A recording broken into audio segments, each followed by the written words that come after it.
Sir. Thank you, Mr. Speaker. I don't really want to say a pleasure, but I'm really pleased that I have the privilege to speak out against, and very strongly against, a bill that we're debating here today, Bill C-23, an act to amend the Canada Elections Act and other acts and to make consequential amendments to certain acts. And, you know, when you take a look at this piece of reform, this bill, it's something that this House has been waiting for a long time. Ever since I've been here as an MP in 2011, we've kept hearing over and over again that, you know, we're about to bring forward amendments to the Elections Act in order to improve accountability, transparency, etc., etc. So what a big disappointment when this bill was tabled. First of all, let's take a look at the process. A bill that is many pages in number and with not insignificant changes is tabled, and before even debate has started, there is already a move from my colleagues across the way to shut down debate. And, you know, we suggested that the bill, even before its first reading, after its first reading, should go to committee stage so all parties could work on something this significant in a non-partisan way and come up with something that works for all the Canadians. But this government shut it down. And then we started the debate in this House, and before two speakers had actually finished their speeches, the first two speakers, we get a motion. What surprise! We get a motion to shut down the debate. And you know what, Mr. Speaker, I'm so proud. I'm so proud to be a Canadian, and so proud that I live in a country that has a parliamentary democracy. But right now, I fear that that parliamentary democracy is at risk. And we cannot take those kind of comments lightly, and it takes a lot for me to say that.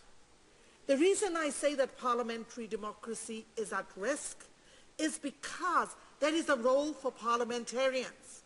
That when a bill is produced, parliamentarians representing ridings right across this huge and diverse country get to take part in a debate and put forward their perspective, the perspectives they hear from their constituents, as well as the perspective that they have garnered from their own experiences. And yet, once again, this government has a lot to hide. Because when you try to shut up debate, then you have something to hide. And once again, this government has moved time allocation. And this seems so ironic that the very bill that purports to address parliamentary democracy and the elections of parliamentarians is where the government chose to use this tactic of shutting down debate. And it is just so wrong, Mr. Speaker. Not only that, but let's take a look at the timing of this bill that we have been waiting for months and for years for. When do they decide to table? They decide to table during Olympic week. As if that wasn't enough, that people would be preoccupied and, you know, watching and supporting our athletes at Sochi. What they did was, that wasn't enough of a cover. So they needed the time allocation and the Olympics and the budget a few days later to absolutely suppress debate of very, very critical issues. And it is, as I'm hearing my colleagues saying, it is very, very disturbing.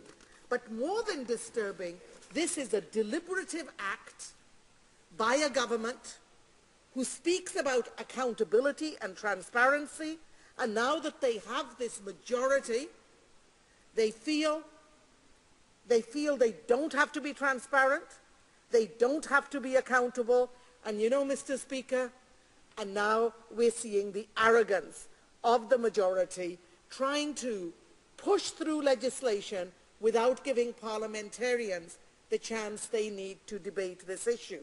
And I know that there are many colleagues in my caucus, sitting on this side of the House, who are very, very disturbed that they are not going to get the time to speak, that they are not going to get to put forward their perspective on what is absolutely flawed in this bill.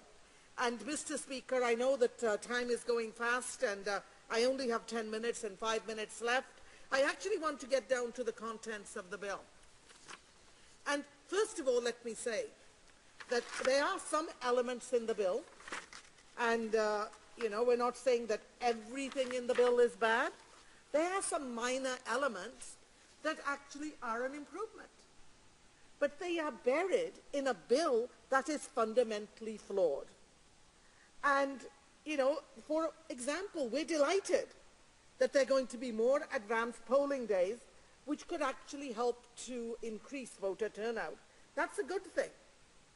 The bill also helps to modernize the online voter registration system by indirectly allowing e-signatures.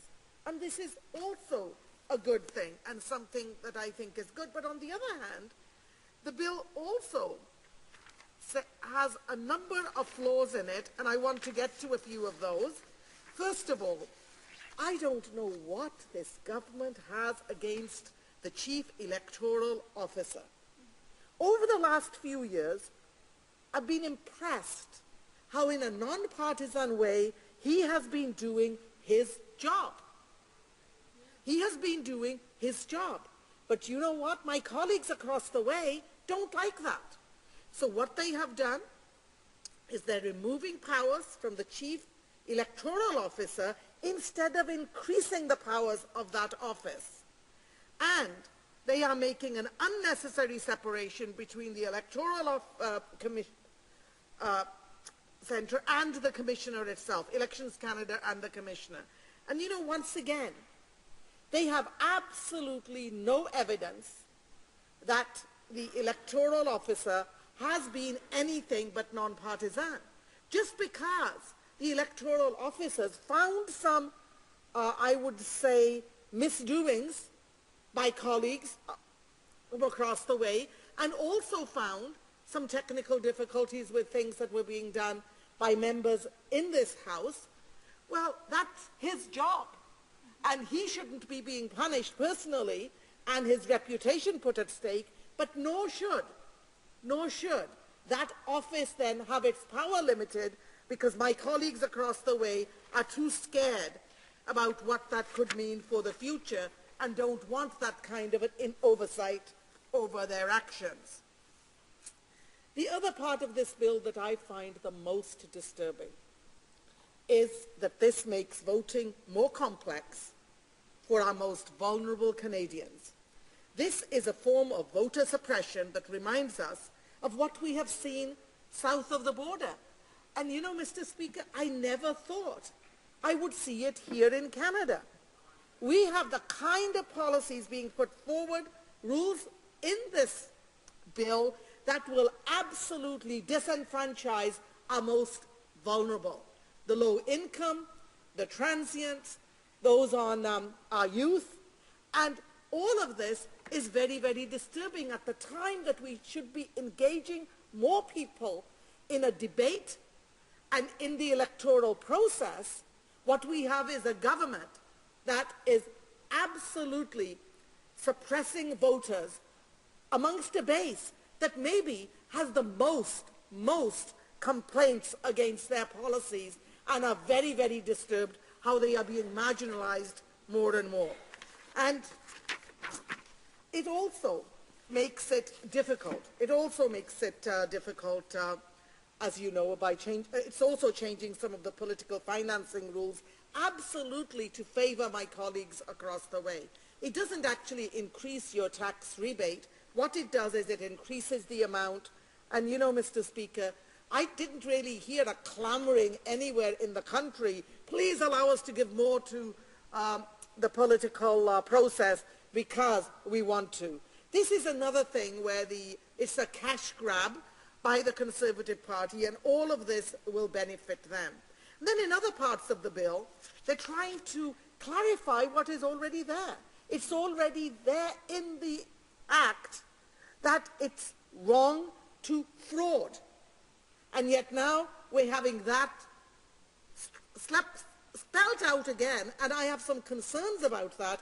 Is that to cover up so that they can then go and say, oh, it didn't really exist, but let me assure you, Mr. Speaker, it exists. This is a travesty, and I urge my colleagues to take their time and give us the time to be parliamentarians and to debate important bills.